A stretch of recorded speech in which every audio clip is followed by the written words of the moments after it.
Right now, we are in the car in Saigon, in Ho Chi Minh City, headed to the airport, leaving Vietnam and heading to... What's happening? Hello, hookah, sir. Hello. This is a tremendous size hookah. Have you seen a camel like that before? It's got 5 humps. Oh my god. How are you so good at getting up in the tree? I didn't see any ladder used. Do you want to go climb it up?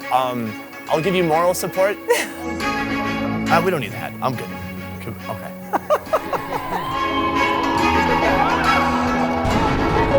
This is the most raucous thing I've ever witnessed. Over the last 2 weeks, I've explored Tehran and the most unique, diverse sections of central Iran.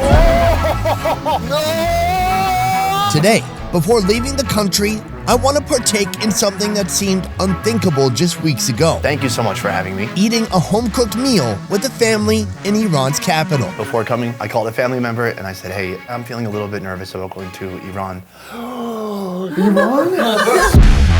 From the beginning of my journey until now, any notion I had of this place has been erased and rewritten. Don't give a thumbs up. It's considered offensive in Iran. This is true. It's offensive? Yes.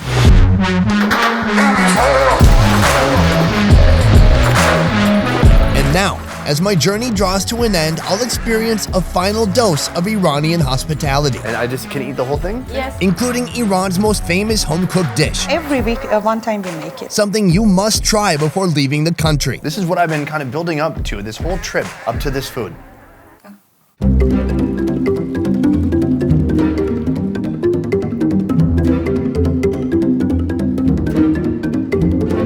Ladies, thank you for joining me today. Thank you for having us. Do you know anything about this food? Ghormeh. Ghormeh. Doing a little detective work, I see beans, I see French fries, I see a meatball. Not a meatball. Is that a meatball? Lemon, a dried lemon. We use it for seasoning. Oh. Stew. Yes. Really? Yes. That really threw me off. Don't try that. It's bitter. I was about to be like, oh, I can't wait for this meatball. Ghormeh is a traditional food loved throughout the country. A combination of split peas, tomatoes, onion, mutton, dried limes, and some French fries on top. Served with Persian steamed rice and a bit of golden saffron soaked rice. Is this a normal lunch? Yes, in Iran, this is very famous. Traditional food. Maybe every week, one day we have ghormeh. Oh, okay, so pretty traditional. Over the last 2 weeks, I've immersed myself in Iranian culinary tradition, and here's what I've learned. Though they use a variety of spices, the food generally tastes very mild, with a focus on letting natural flavors come through. Whenever possible, the meal is built around meat, especially mutton, chicken, or beef. It can get heavy, with generous amounts of animal fat piled on top. Portions in restaurants are huge. Dairy seems to accompany almost every meal, in drinks, as ingredients, or as a side. Yogurt is everywhere. Then there's the fresh bread, an obsession in this country. Last, sourness. From sour fruit to sour milk, sour flavors really stand out and can be enhanced further with fresh or dried limes. Where do we start? You should In here? put this too on your rice. Put it on the rice. I knew it. A little bit of bean, a little bit of oil, a little bit of meat. I'm gonna try just the rice and bean. Was it good? It's good. It's very rich, nice and meaty, a little oily. Not a lot of salt. I'm gonna hammer it with some salt. I found that food here So does much? not have a ton of salt. I like a bit of salt. I'm Try weird with like the- that. Try with this one together. This is some kind of seasoned olives with the paste of pomegranate and walnuts. I'm gonna take this. I'm putting it here. That is the key. You've unlocked the flavor. I like it because it adds some sourness. It's a little bit of sweetness too. I think without that, it would feel incomplete. Yes. Can you tell me a little bit more what you do in Iran? I'm a student mostly. Hi Sunny, I've been actually watching your video for a while now and I got this idea to invite you to my home country, Iran. This is Vanya, a 17-year-old high school student who reached out to me suggesting I visit her country. Her mother, Sohelia, is a professor at a medical university. They are like most women I've met in this country, educated, strong-willed, and ambitiously pursuing a brighter future. Do people from Iran like Americans? I mean, so far in this trip, people have been very kind to me. They're curious about what we're doing when they ask where I'm from, but no one's been negative about it. It's true. I told anyone who asked that I am indeed American, and no one cared. In fact, most local people responded positively and seemed to be fans of US culture. We love Yes, from everywhere. It doesn't matter from which country. We are welcome for all of them, really. Hospitality is simply built into Iran's culture. They have a saying, guests are a gift from God. A trip that began with anxiety and uncertainty is ending with feelings of acceptance and connection. I want to ask a question because before I came here, it was kind of hard to do research. So I want to read off some advice I found online and you can tell me if this stuff is still true. Okay. Don't use your left hand while eating a meal. No, No, I haven't heard of that. no. All right, I'm right-handed, so I've been fine. But you haven't heard of that one. No. Do you see how unuseful this was? I got here, I was like, left hand down, thumbs down. Don't give a thumbs up. It's considered offensive in Iran. This is true. It's offensive? Yes. But a lot of people here did that. In the past, it was kind of used as an insult. But today, Some people find it offensive, but I think that people are more used to it. oh man, I gave a lot of people the thumbs up during this trip. Are you keeping it real?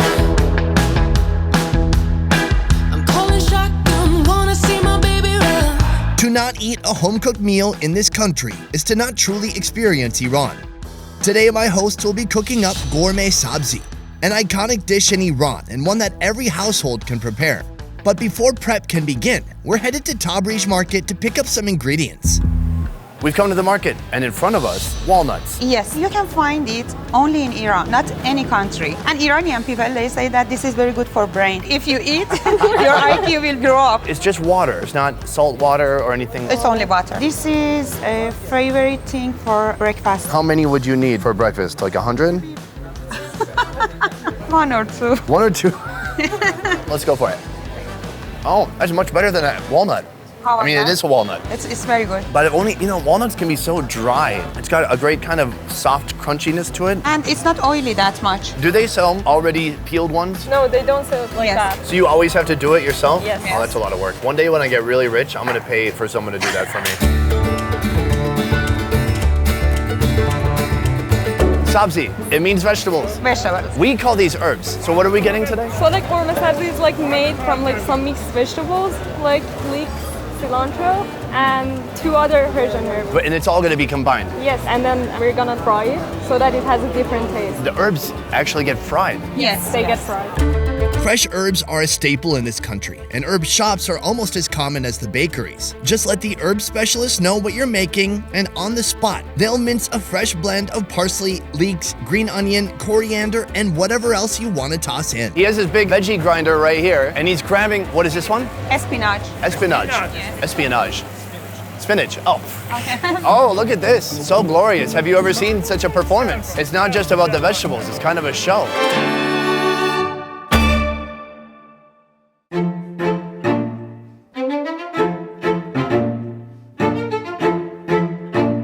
So these are the herbs that we got, the fresh version, and then here. Fried one. So we have a few other ingredients here. What kind of meat is that? Sheep? This is sheep, and this is beans. And that one you thought that this is meatball. Oh, that's a dry lemon, Yes. that tiny one. Yes. What? Ghormeh Sabzi, the national dish of Iran, starts with oil and onions. She adds turmeric, mutton, fried herbs, red beans, dried limes, salt, and water, and lets it simmer for 2 hours. While we wait, we'll try another traditional Iranian dish. I know we're here to make the Ghormeh Sabzi, but Yes. we could get a little appetizer. This is dolme. Dolme. Dolme is a mixture of rice, beans, fresh herbs, turmeric, garlic, yogurt, and fried onions, wrapped in boiled grape leaves. She makes a bed of fresh grape leaves for the mixture to sit on, tops it with a brick of butter, adds water, and leaves it to simmer. According to Sohelia, this food is especially good for pregnant women. After cooking for about an hour with the water, with the butter, can we try it out? Yes. So do you eat the leaf? Yes. Oh, okay. You don't unwrap it. Thank you very much. All right, let's try it out. Oh, Delicious. there's so many things in there. The leaf on the outside has a little crunch to it, and then you bite in, it's just like a soft, wonderful texture inside. All these ingredients combined between the rice, the garlic, the fried onion. It's delicious. It is a little bit sour. Yeah, a little bit sour. How did you learn to make this? From my mother. You know, every girl in Iran, they used to learn cooking because it's very important for women in Iran. This is part of our culture. What about men? What's going on? They don't do such a these things in our culture. Even if he want to do, I don't let him. Oh my gosh, can I have you talk to my girlfriend for me? It's kind of an emergency. I don't know, for me personally, look, every place is different. Some places women cook, the men cook, some places both. I think everybody should have that one food at least that they're really good at. For me, it's deviled eggs. You ever had a deviled egg? No. Here, let me show you a picture of a deviled egg, and then maybe you'll be like, oh, we call that an angel egg or something, I don't know. Every man is good at cooking eggs. Simple stuff, right? I can make good deviled eggs. This is very simple, I think. Okay, you know what? I was trying to impress you and show you that as a man, even I can cook something, but that's fine. No deviled eggs for you. That you never felt so good, never felt so fine. Haven't been this happy in your whole damn life. This food looks amazing. Where do we start? First, you have to take rice. Do you know what kind of rice people use here? This is Irani rice and it's the best quality. It's very soft and long. I like the texture a lot. Can I take some of this? You can take off. This is TAHDIG, the brown, crispy bits of rice from the bottom of the rice cooker, and perhaps the most prized food in all of Iran. I heard there's this thing called, Taro. Can you explain what that is? It's like a polite offer. But do you mean it? Sometimes people don't mean it, but like they just say. It's like an exaggerated offer. Okay, that's the best explanation. You said I could take all? You can take That off. has to be Torov. First of all, I want you to taste Mirza. Mirza, let's go do a quick flashback through voiceover to learn more about Mirza. In a pan of hot oil, she dumps in a combination of roasted eggplant, tomato, and garlic, then some turmeric, salt, and 4 eggs. She mixes on low heat until the eggs are cooked through. And now we're back. Okay, great. Just scoop up about that much.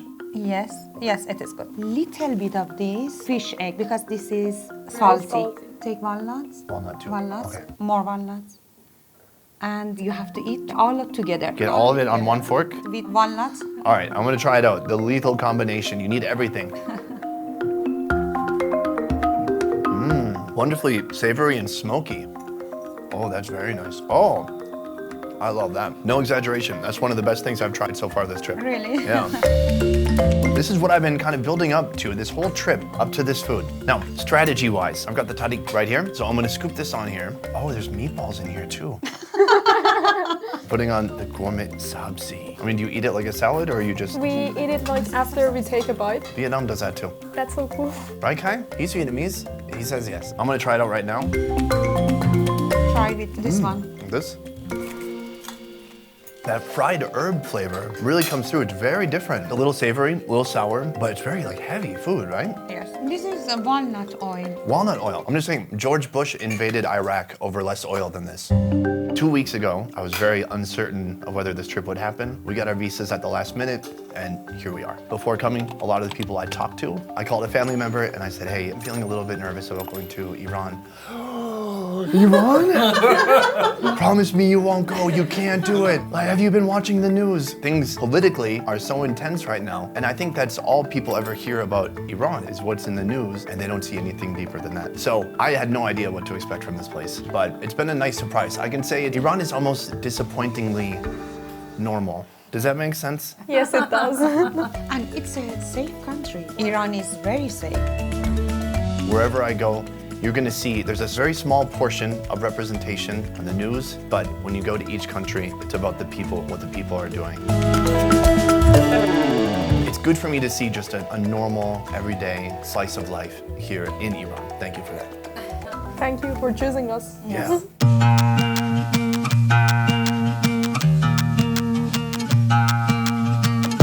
I came to Iran and it was nothing like the news showed me. One of the most destructive forces today is the ability for corporatized news to influence popular opinions simply with what they choose to show or not show. Video is powerful. So perhaps this series could be considered the anti-news, a fresh perspective from an angle that's rarely covered. The people of Iran are open-minded, kind, and hospitable. It's not a clickbait headline, but it's the truth. Well, guys, that wraps up the Iran series. I want to say a huge thank you to this guy, Amir. Amir, let's shake hands on camera. I wouldn't be here if it wasn't for him and his company called Harry Amir, brought us here. Coming to Iran to shoot is not the most easy process, but he made it possible. Can I also say special thanks to everyone who helped us with this project?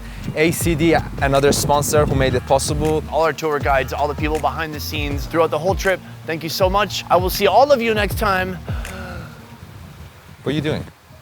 A peace. Like you haven't seen me do it 1,000 times by now. That's how you do it. And be sure to check out our second channel, More Best Ever Food Review Show, for raw clips and deleted scenes that didn't make it into the show. Whipping me into madness.